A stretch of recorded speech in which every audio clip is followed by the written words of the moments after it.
Y'all, welcome to another episode of Kdwaterwoods. Excuse the air condition blowing. It is a little warm in this room. But today's video, I want to talk about cold water bass fishing. What do I use? I have a lot of people that come up to me wanting to know what I use when I cold water bass fish. Well, for one, I don't do a whole lot of bass fishing in the wintertime because I'm hunting. But after hunting season, I start getting back in the rhythm of things as far as fishing.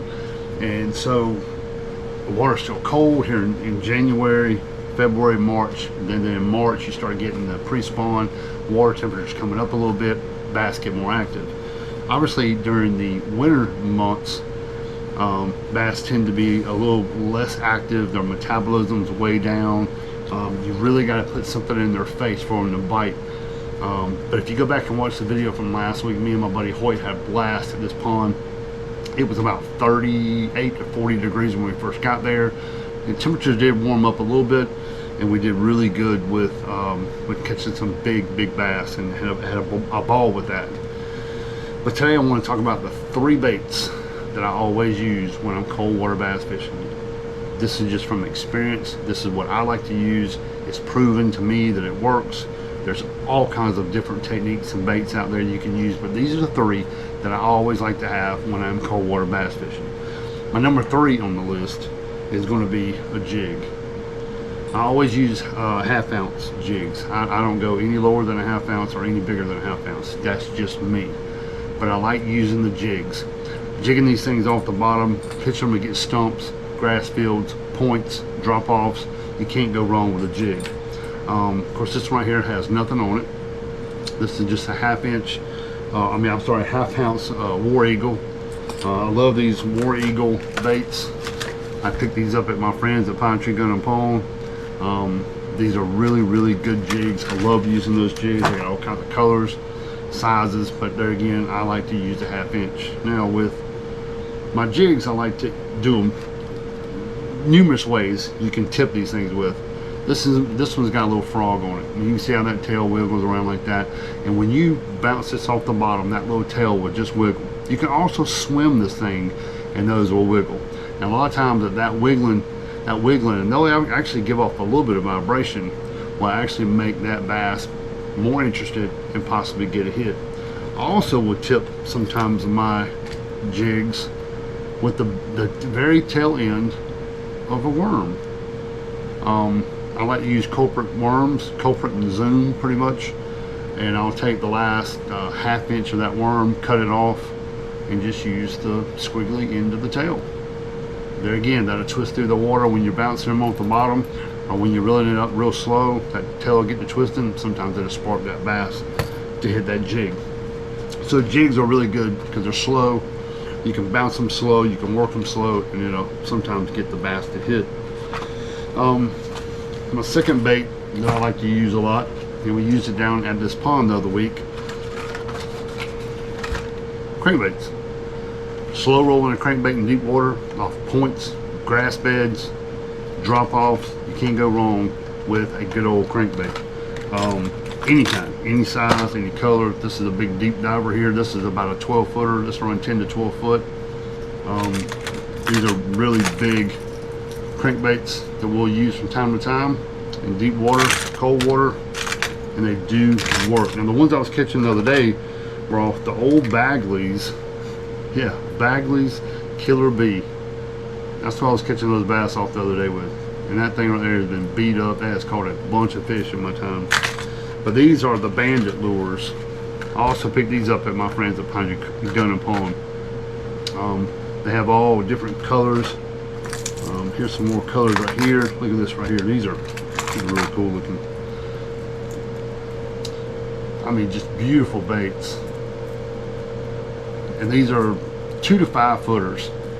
These will run about 2 to 5 foot. You see the square bills on them. And they'll run 2 to 5 feet in the water.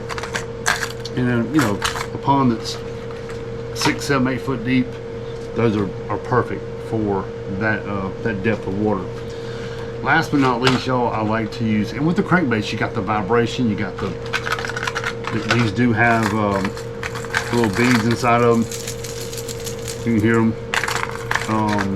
Rattle traps are really good in cold water, in cold weather. Things get tangled up, don't they? Anyway, last but not least, y'all, I love good old spinnerbait. How can you go wrong with a good spinnerbait? These are the culprit spinnerbaits. I love these spinnerbaits. This is a willow leaf that's got a little bit of Colorado on the end of it right here. Most of my spinnerbaits are Colorado blades, but this just happened to be a willow leaf. And the reason why I like the spinnerbait, y'all, is because one, the colors of them, you got all types of colors. Number two, these blades, when they go through the water, get that vibration. That bass is sitting over there just waiting for something to come by. He's sluggish, it's cold, he's just sitting there. That vibration comes by, that flash comes by, and boom, it sparks him, it gets him going, it gets his adrenaline going, and boom, there you get your hit. So I really like the spinnerbaits when it comes to cold water. You can roll them real slow. If you watched the video from last week, you can roll it real slow in deep water, like I did that one bass. I think my second bass I caught was off a spinnerbait, probably about 10 foot of water. I just threw it out there. I counted to like 6,000. You know, 1,000, 2,000, let it drop to about 6 or 7 feet, and I just slow rolled that bad boy in, and it was, I hit some, I could feel it was hitting something. So I was in 8 to 10 foot of water probably, and boom, there he was. You know, I was able to get one in deep water on a spinnerbait. So, you know, I always like to carry something in top water. Y'all seen me throw the buzzbait G in times, the Whopper Plopper, the Tiny Torpedo. Those are probably my 3 favorite top water lures. Those work good in cold weather. You know, sometimes I've caught big bass on a buzzbait, you know, in 30-degree weather. I mean, it happens. They will hit it because of that noise and that vibration. You know, it sparks their interest. But when you get up in the middle of the day and the fish they tend to go down in that deeper water, rolling a crankbait real slow, rolling a jig or popping a jig off the bottom real slow, or even rolling a spinnerbait real slow, those points and drop-offs in that deep water, it will get the bass's attention. I promise you. That's just from experience, not nothing written in the laws of bass fishing. It's just my experience that I've had luck with those 3 particular baits.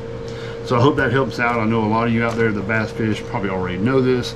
You probably already do this. And hey, if there's something that you use, comment down below and let me know what you use. I'll give it a shot. I'll give it a try if it's something I haven't talked about in this video. But there's a lot of techniques. There's a lot of things you can use. And I just happen to like those 3. I've had a lot of luck on them. They work.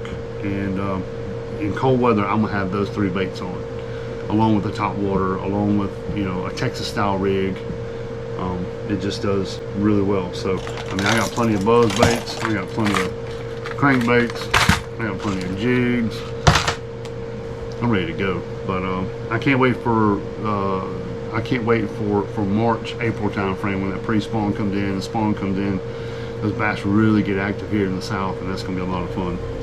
Anyway, y'all, thank y'all for watching. Hope that helps out a little bit. Hope y'all got a little bit out of that. If not, oh well. But you know, I just thought I'd come out and show y'all what I use in cold water. As always, thank y'all for watching here at Kdwaterwoods. Make sure you guys go by and see my friends at Pinetree Blvd. Pick up some fishing equipment. Let them know that Katie from Kdwaterwoods sent you. 10% off at the desk on any fishing equipment if you let them know you heard it here at Kdwaterwoods. As always, thank y'all so much. We'll catch you guys on the next video. Happy fishing.